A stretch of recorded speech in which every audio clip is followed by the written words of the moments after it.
Some people find their absolute physical limit with a marathon, others with an Ironman.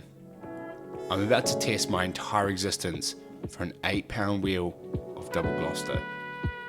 This is Cooper's Hill, where the grand prize is cheese and a potential helicopter ride. And my professional plan to win it all, well, it all started here. Today's plan is travel 100 plus miles to chase a dairy product down a hill and somehow turn this into coaching content. Sound easy enough? As a professional coach, I believe that preparation is everything. Meticulous planning, a well thought out strategy, which is why Do not die chasing cheese. less than 24 hours until the world's most dangerous race, my preparation looked a lot like this. How you going, everyone? Welcome back to People Chasing Cheese down a steep hill in England. Look, There's always a moment where a bad decision becomes reality. And this is that moment. Bag is packed, ready to go. Got multiple cameras so I can get it from multiple angles so that you guys get to see me faceplant. So I guess that's positive. If I broke my leg and wasn't filmed, then that'd be a bit disappointing. The leg's the least of my worries, to be honest. God, I hope it's gonna rain. Save my knees, save my back, save my face. And that was it. The final part of my master plan. Hope for divine intervention in the form of bad weather. Classic coaching technique. With the plan finalized, there was only one thing left to do. Assemble the team. The other questionable life choice enthusiast who had agreed to come with me on this mission. So Sunday afternoon, Operation Don't Die Chasing Dairy is officially underway. We've got Fod, Luca and Hayden here for morals aboard and to take some shots of me hopefully winning the race, but hopefully not smashing my face on the ground, but we'll wait and see. But a plan rarely survives contact with reality. And my reality included 3 of my good mates and a car full of service station beer. And French beer.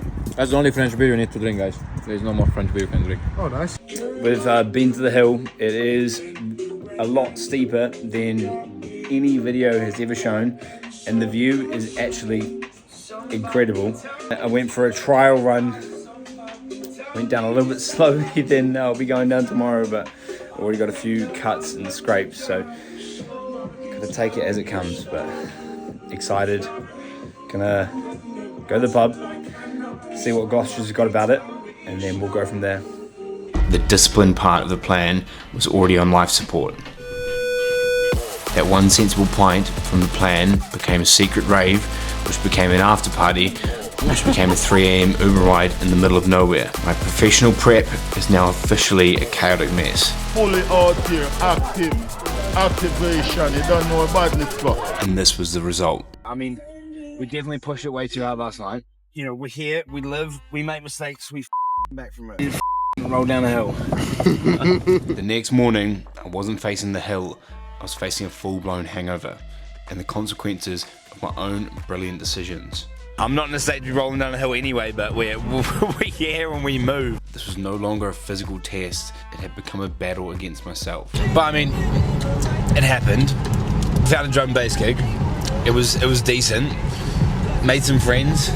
Went to an afters. It was very questionable. And the universe wasted no time in serving out consequences. After a desperate mission to Tesco's for emergency supplies, we hit our first obstacle. A road closed sign, so we heroically disembarked for a 40-minute trek, only to learn that Hayden could have just driven us around the guy trimming the hedge. It felt like penance, the first of many tests before the real test even began. We're missioning up the hill. We're missioning up the hill, and he drove. We thought, because of how big this place looked online, that there was multiple roads that were closed. Turns out it was just a tree trimming service, cutting the sides of the road Every year, they launch a 9-pound wheel of double glossed cheese off this hill. It can reach speeds of up to 70 kilometers an hour.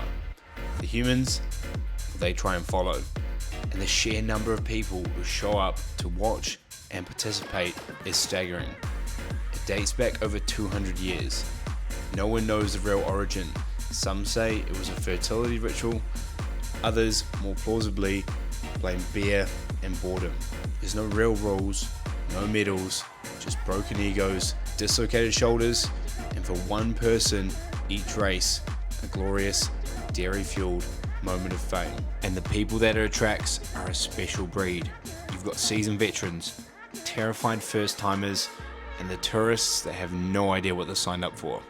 And of course, men like Keith, who believe that the key to speed is minimizing wind resistance. You have to respect the commitment. So why am I really here? I'm a coach. I train people to be resilient, not just in the gym, but in the chaos of their life. So I thought, what better test than this? Call it exposure therapy for the all or nothing mindset. I prepared, of course. Some prepare with practice rolls, others with ice baths. I prepared with a foam roller and a healthy dose of misplaced optimism and a series of highly specific, deeply questionable drills. I was ready. Don't know why I've done this. And then came the real mental test. A 3-hour wait. This wasn't just a quiet moment of solo reflection. A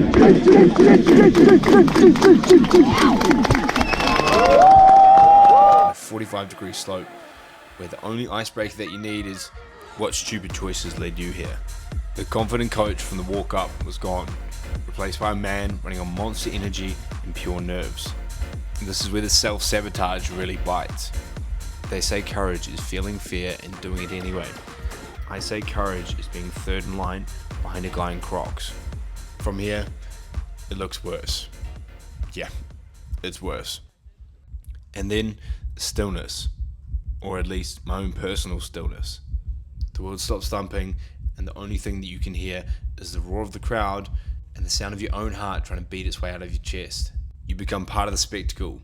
My support team, consisting of one person filming a vertical for TikTok and the other one who probably just won a bet that it wouldn't survive, seemed to be enjoying the show.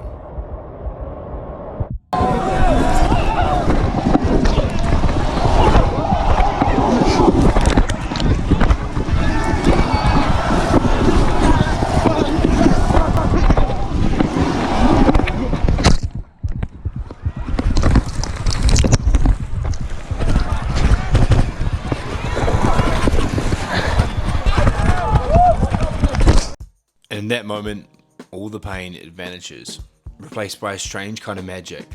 You fall with strangers, you stand up mates. Pain is the great equalizer. It's the price of admission into this weird and wonderful club. So we made it down the hill. Didn't even do it after cheese, just did it for good luck. Cosmetic, only cosmetic. We did it. Tell my clients to push themselves into a situation that they're not comfortable with, so I had to push myself into a situation that I wasn't comfortable with and just go for it. Unlucky that we didn't go after the cheese, but we came here, we did it imperfectly. So what do you actually learn from throwing yourself down a hill after a wheel of cheese, especially when you've done everything wrong in the lead up? Well, I learned 3 big things. 1, you're never ready, you go anyway. This whole day was a lesson in that. I wasn't ready, I was hungover, but you don't get a confidence badge before the challenge. You earn it during. Most of us are just one brave decision away from momentum. 2, progress isn't clean. My race wasn't a clean run, it was a chaotic tumble. My preparation wasn't clean, it was a mess. But if you're still moving forward, even sideways, it still counts. It's a messy, imperfect process. And 3, you can take your goals seriously without taking yourself seriously. I was serious about finishing that race, but I can also laugh at the fact that I showed up in the worst possible state and that the whole tradition is completely absurd.